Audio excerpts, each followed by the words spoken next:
Hello again. I'm Dr. Nunez with Living Health. This is a series of videos on how lifestyle can impact your health and your well-being. That's right, the choices you make in how you live your life, things that are under your control, can have a great impact on your health and sense of well-being. If you like these kinds of videos, press the thumbs up, press subscribe, and press the little bell for notification. In the previous videos, I've been talking about stress. Stress is just one of these components of the lifestyle paradigm. But I wanted to emphasize too how much benefit there is in taking control of your lifestyle. These are things that you yourself can do. These are decisions you make every day.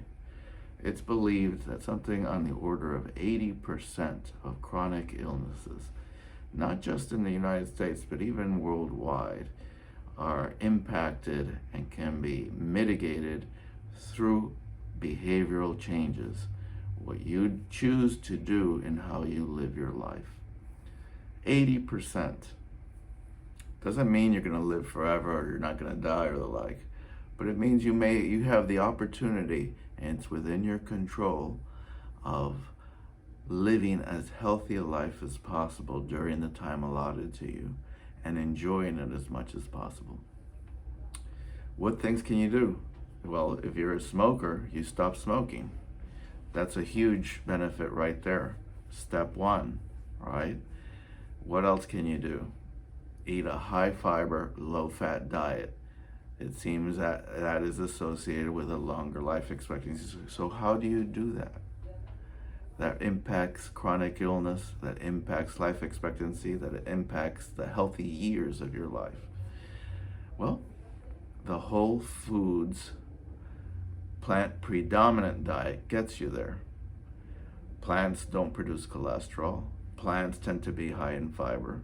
So look at how you can incorporate more and more of the fruits and veggies into your diet, into your nutrition. Which fruits and veggies? You want to have leafy vegetables, lower starch veggies, legumes. If you were going to go into the grains and in a limited way, do those as whole grains. That's where the whole food idea comes in. As you go in and introduce plant foods that are not highly processed into your diet, you're going to be getting higher fiber and you're going to usually be getting lower in fat. So you're going to be feeling full longer, and this will allow you maybe to manage your weight better. And it has all sorts of other anti-inflammatory benefits from eating vegetables and plants that have been noted in the literature, and by avoiding a lot of the animal-based foods. Now, you don't have to be vegan, you don't have to be vegetarian necessarily, but if you start to introduce more of the vegetables, more of the plants into your nutrition, you will naturally probably reduce the intake of some of these other things that are associated with chronic illness. So that's another big area, I think, for you to emphasize. Whole foods, plant predominant eating. What else can we do? Stress management. In this world, in the modern world, we are under a lot of stress chronically. And that produces inflammation in the body, that produces worry, it can increase the risk of cardiovascular disease and the like. I have several videos covering techniques for stress management. But you have to look at your life, and if there are things that you can change, be it work-related, family-related, changes in how you approach, how you react to situations. You can also introduce things like gentle yoga. You can introduce things like meditation into your routine. And these things can assist you in managing stress. The other big component is emotional connectedness, where you feel loved and you promote love to your social circle. This social connectedness can help you manage stress and can help you also with this notion of lifestyle and longevity and good health and sense of well-being. It addresses some of the emotional components of well-being. depression, anxiety, stress chronically can give a lot of problems and can produce and contribute to the development of chronic diseases as you age. So the more emotionally healthy you are, the better things will be for your physical health as well. And you'll have a sense of better well-being. This also contributes the other component, sleep. Getting good night's rest, restorative rest. I have a series of videos on sleep and tips for sleeping well at night. Try to avoid stimulants later in the evening. Try to avoid alcohol late at night. Try not to overdrink alcohol. There may be, if you're an alcoholic, yes, you should eliminate alcohol from your regime. If you do like to occasionally indulge in a drink and it's not a problem for you, yes, an occasional drink you can have. That is possible. Be careful though, because alcohol tends to be full of empty calories, or they might have a lot of sugar in some of these drinks or the like. So sugar is something to avoid, even though sugar comes from plants and is in a bunch of fruits and juices and the like. It is processed.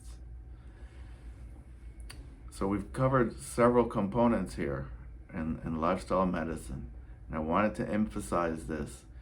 80% of chronic illness, that you look around and you see folks as they're aging and they're being impacted by these chronic diseases, be them heart disease, high blood pressure, diabetes, arthritis, and even some cancers. A lot of these things can be prevented, and sometimes it can be treated. Sometimes some of these things can be reversed through lifestyle changes, things that you can do yourself, that you have control over. So I want you to give that some thought and understand, remember, sleep well at night, emotional connectedness, get exercise during the day, stay in motion as much as you can, and eat healthy, high in fiber, low in fat, which means usually whole foods, very little processing, and predominantly plants. Remember, I want to make sure these are as lightly processed as possible. If you like to cook at home, do it yourself. If you're going to make a smoothie, make your own smoothie.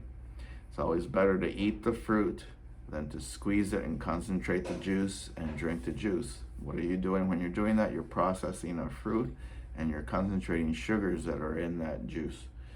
So again, whole foods, minimally processed. That's what that means. Plant predominant. Doesn't mean you have to be vegan or vegetarian, but that you start to introduce more and more vegetables and fiber in your diet.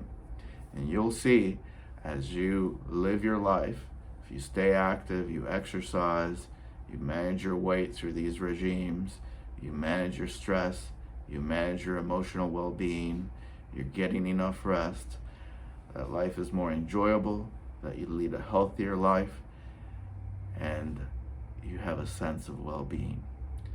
If you like these kinds of videos, remember, press the subscribe button, press the thumbs up, and press that little bell for further videos so you could be notified. Again, I'm Dr. Nunez with Living Health. Until next time, bye-bye.